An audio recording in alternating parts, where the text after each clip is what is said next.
My second favorite comic of the year was Erg the Battler issue 2. A certified Evan David issue 2 for me at this point. The pacing of this issue was a lot of fun to read. The plot direction is one that we have seen time and time again in fictional stories of the hired bodyguard being wounded in a fight against the main antagonist, leading to the ones who are in their protection having to venture forward and seek out help for them.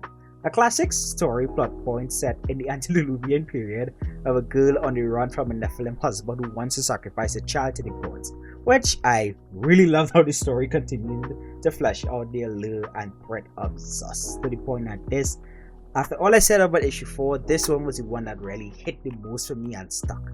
I really liked the story premise of the people in the antediluvian world struggling to find others who truly believe in the one true God of Adam. I personally think Evan David hit the nail on the head with what he was trying to achieve and execute with the theological basis of this issue. Especially with the plot direction, seeing them end up meeting Seth, the son of Adam, doing his best to keep his descendants steadfast to the worship of the one true God of his father. And to add to that, Erg's skepticism and calling the worship of God old stories and fairy tales really drove the rest of the issue home for me. It was one of those that I reread twice. Usually when I reread a book, like I read it once, then I do a read and script pass. But Erg the Battler was one of those that I read once, twice, and I think 3 times, then did my read and script pass because I liked the issue. I liked this story that much, and it is in my highly recommend. I mean, is the second favorite book I've covered on the channel this year. This comic, hands down, has one of my favorite rooftop conversations of all the comics we have covered on the channel yet.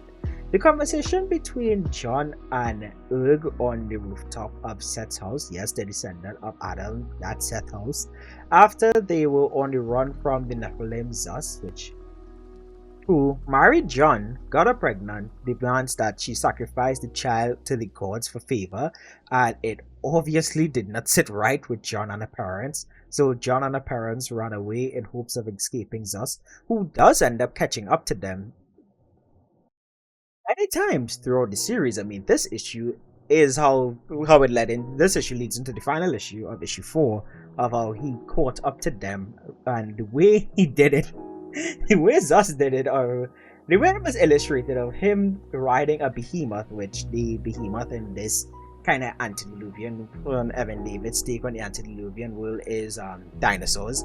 Seeing a Nephilim ride a dinosaur was epic.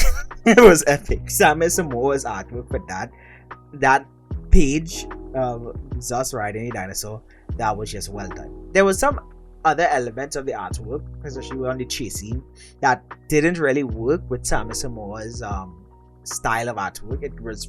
It confused me, particularly with some of the angles that they tried in the chase scene. It came out more confusing than exciting at some points, but that element of it, that Zeus riding the behemoth, that was top tier. But what I liked a lot of this issue, which is why it sits at number 11 on our list, is John's confession and sort of apology for getting them into the situation they are in, because she intentionally went into the marriage with Zeus despite knowing what exactly could have come out from it. And it's just, Evan David has a way with dialogue and the way how he strings like dialogue, especially like these kind of scenes where it's like one character speaking to another, especially with the theme of it that he goes for, like the Black Blossom Annual issue. The Black Blossom Annual that we covered last year is one of those great examples, as well as the Tiffany Knight, my favorite comic book from last year, which was written by him. The Parables of the Revenant Special Edition number 1, I think is what it was, that Tiffany Knight solo issue. It's a really great way when it comes to these kind of dialogues. So she's like talking about sin and just making decisions. So she like making bad decisions, and he's not somebody. It's weird. It's weird for me to like. Then I ever try to like explain Evan's dialogue off the top of my head. I always end up going into a ramble with my words. But it's best that I just show you it here. It's currently on screen. Just show you it on screen and you make your decision. But for me, when I read it, I was like, wow, this is really cool. I really liked how we string together the dialogue between Zus, not between Zus, between John and Erg on the rooftop of Seth's house. Erg the Battler, issue 4. This issue brought this antediluvian tale of a hired bodyguard trying to protect a family on the run from their daughter's Nephilim husband who wants to sacrifice their child to the gods in exchange for continued favor to a very satisfying end. Yes, Zus died at the gate that leads to the Garden of Eden.